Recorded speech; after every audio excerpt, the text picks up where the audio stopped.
तो यहाँ पे जो है हम अनफॉर्मेटेड जब फंक्शंस के ऊपर बात करते हैं तो इसमें खास तौर पर हमारे पास सिर्फ करेक्टर और स्ट्रिंग के लिए इस्तेमाल किए जाते हैं, इंटीजर और फ्लोट के लिए ज़्यादातर इस्तेमाल नहीं किए जाते, बल्कि ये उसके लिए डिज़ाइन ही नहीं किए गए, तो इसको फुली सपोर्ट नहीं करते। ये सिर्फ करेक्टर और स्ट्रिंग के लिए डिज़ाइन किए गए हैं फंक्शंस।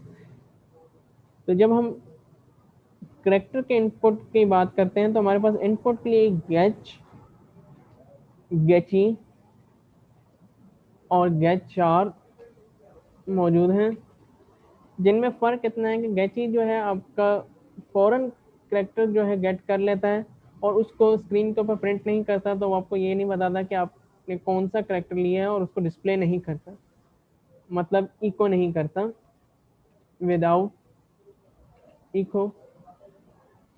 और गेची जो है वहाँ पर आपको विद इको है, और ये आपको इको करके बताता है कि आपने कौन सा करेक्टर लिया है। गेट 4 आपके इनपुट देने के बाद इंटर की का वेट करता है। तो अगर आपने क्या नाम है कोई गलत इनपुट दे दिया है तो आप उसको बैक स्पेस करके बाद में दोबारा रिकॉल कर सकते हैं। और जबकि पुचार मतलब करेक्टर पुट करने के लिए और पुट दोनों करेक्टर पुट करने के लिए इस्तेमाल किए जाते हैं, और दोनों का सिमिलर फंक्शन है। तो अब यहाँ पर इंटीजर और फ्लोट तो हमारा ख़त्म हो गया क्योंकि ये उसका सपोर्ट नहीं करता। यहाँ पर हम सिर्फ रह जाते हैं करेक्टर के साथ। और स्ट्रिंग सी लैंग्वेज में आप डायरेक्ट इनिशियलाइज नहीं करा सकते, आपको करेक्टर का ही एरे बनाना पड़ता है जो कि आपका एज अ स्ट्रिंग एक्ट करता है। तो जैसे कि मैंने एस नाम का एक एरे बना दिया जिसकी हमने वैल्यू 25 दे दी, तो मतलब जो भी आपका क्या नाम है स्ट्रिंग होगा वो 25 के अंदर अंदर वैल्यू का होगा, इससे ऊपर नहीं जाएगा। और एरे के ऊपर हम आगे आने वाली वीडियोस के अंदर बात करेंगे, तो आप इस चैनल के साथ ट्यून रहिएगा ताकि आपको आने वाली वीडियोस बआसानी मिलती रहें। और स्ट्रिंग के लिए हमारे पास गेट एस और पुट एस है।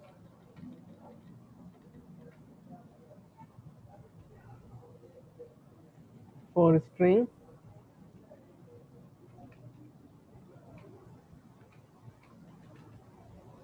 गेट एस स्ट्रिंग गेट करता है, जबकि पुट एस स्ट्रिंग को प्रिंट करता है।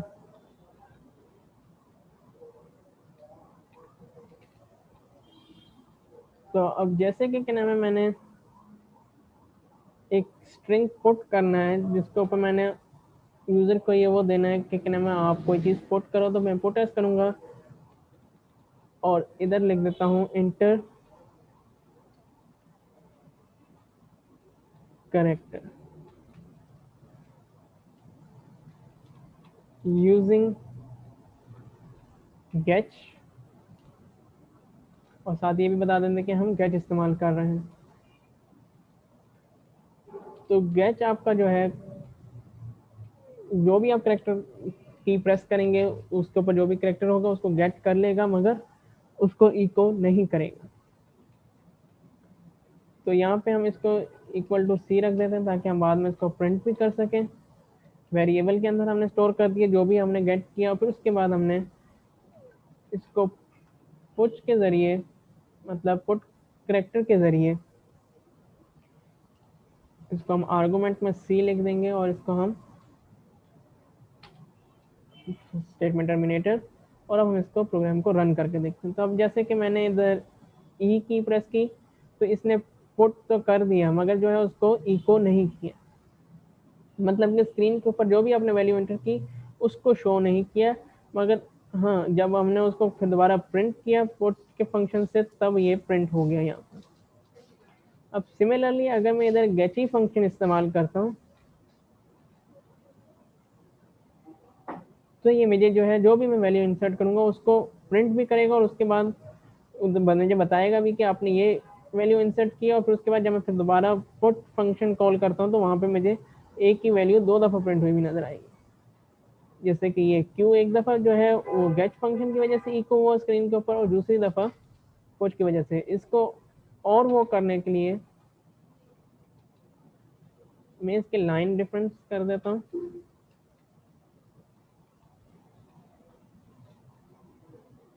यहाँ पर मैंने स्केप सीक्वेंस इस्तेमाल किया, जो कि मैं आपको अगले आने वाले वीडियोस में बताऊंगा। तो ये कुछ इस तरह है।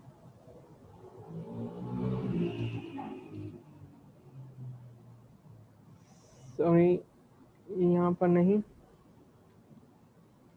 गेच और पुश के दरमियान आएगा इस तरह।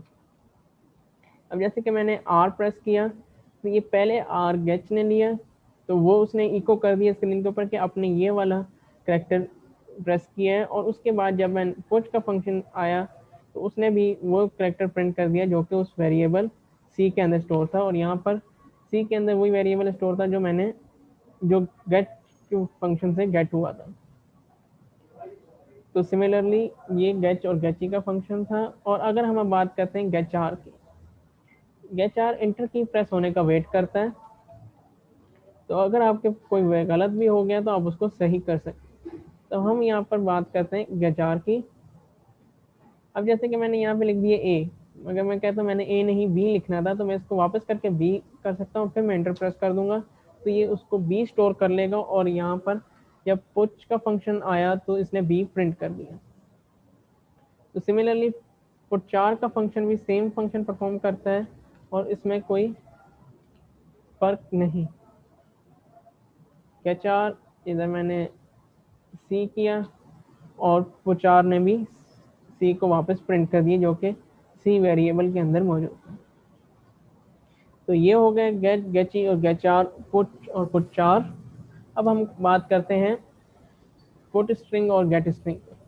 तो सिमिलरली यहाँ पर जैसे मैंने पुट स्ट्रिंग इस्तेमाल किया है, तो इसने जो है करेक्टर्स गेचार करेक्टर्स जो भी मतलब स्ट्रिंग मैंने लिखा था वो उसने डायरेक्टली प्रिंट कर दिया।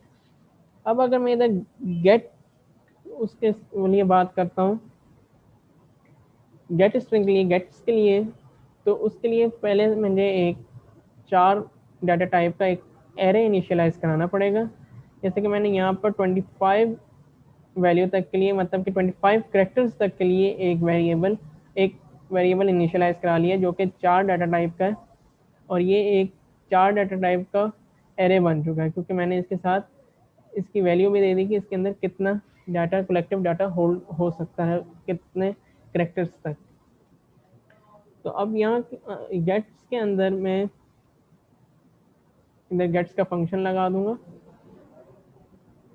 और स्टेटमेंट टर्मिनेटर, और यहाँ पर जो है मैं पुट्स में स्टेटमेंट लिख दूंगा इंट स्ट्रिंग यूजिंग गेट्स।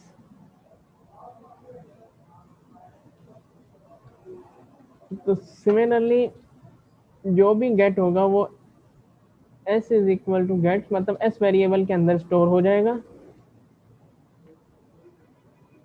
और फिर अगेन मैं पुट्स का इस्तेमाल करूंगा, और पुट्स में जो है मैं वेरिएबल नेम दे दूंगा जो कि s है, और स्टेटमेंट टर्मिनेटर मैं F11 से इसको रन करता हूँ, टू फ्यू आर्गूमेंट।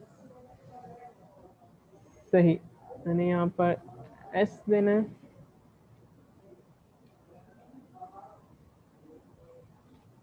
सॉरी पहले नहीं, बाद में इधर आर्गूमेंट्स में s देना है जो भी उसका एरे है जहाँ पे आपने स्टोर करना है। तो अब मैं यहाँ पे जैसे अलाबामा टेक्नोलॉजीज प्रिंट कर देता हूँ और इसको एंटर कर देता हूँ। तो गेट्स के फंक्शन ने अलाबामा टेक्नोलॉजीज को एस वेरिएबल, जो कि उसको हमने आर्गूमेंट के तौर पर वेरिएबल नेम दिया था, उसमें अलाबामा टेक्नोलॉजीज को स्टोर कर दिया, और फिर उसके बाद जब पुट्स में मैंने उसको फिर दोबारा प्रिंट करने के लिए कॉल किया उस वेरिएबल को, जो उस वेरिएबल में जो भी डाटा था जो कि अलाबामा टेक्नोलॉजीज था, वो उसने पुट्स फंक्शन के थ्रू स्क्रीन पर मेरे पास वापस प्रिंट कर दिया। तो ये थे unformatted functions in C language, और उम्मीद करता हूँ कि आपको ये वीडियो इन्फॉर्मेटिव लगी होगी, और अगर इन्फॉर्मेटिव लगी है तो इसको लाइक ज़रूर कीजिएगा, और चैनल को सब्सक्राइब भी कीजिएगा, साथ बेल आइकन को ज़रूर दबाइएगा ताकि आगे आने वाली वीडियो आपको बआसानी मिलती जाए और उनका नोटिफिकेशन आपको मिल जाए।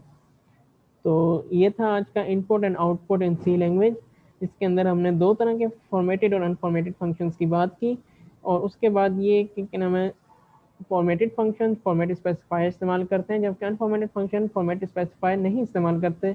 और फॉर्मेटेड फंक्शन हर किस्म के डाटा टाइप के लिए इस्तेमाल किए जा सकते हैं, जबकि फॉर्मेटेड फंक्शन हर किस्म के डाटा टाइप के लिए इस्तेमाल किए जा सकते हैं, जबकि अनफॉर्मेटेड फंक्शन सिर्फ करैक्टर और स्ट्रिंग के डाटा टाइप के लिए इस्तेमाल किए जाते हैं। तो उम्मीद करता हूँ कि आपको इंफॉर्मेटिव लगी होगी वीडियो, और नेक्स्ट वीडियो तक के लिए अल्लाह हाफिज़।